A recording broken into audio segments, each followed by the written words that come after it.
Erika, a quanto siamo arrivati? Intanto cominciamo proprio da dare la cifra. Allora, siamo arrivati a 310.000 euro, freschi freschi di stamattina.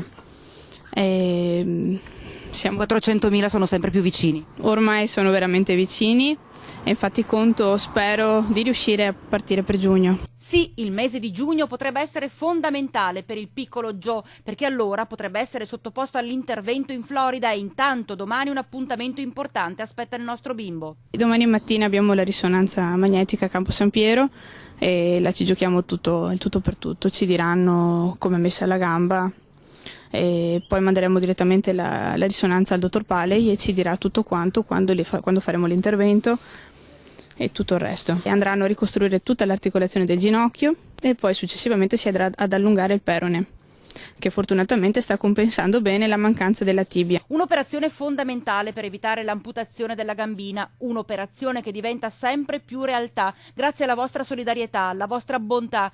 Voi telespettatori e tutte le persone che assieme al gruppo Media Nord-Est stanno sostenendo questa famiglia di Piazzola sul Brenta.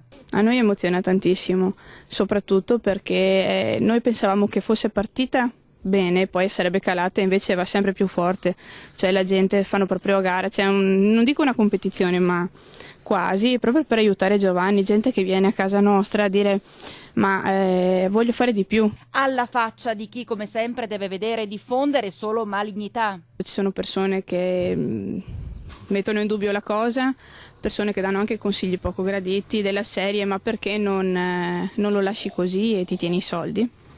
Sono persone che per me non meritano neanche l'appellativo di persone, perché noi stiamo lottando assieme a tutti voi per portare mio figlio ad avere una gamba migliore e certi commenti proprio non saprei cosa farmene.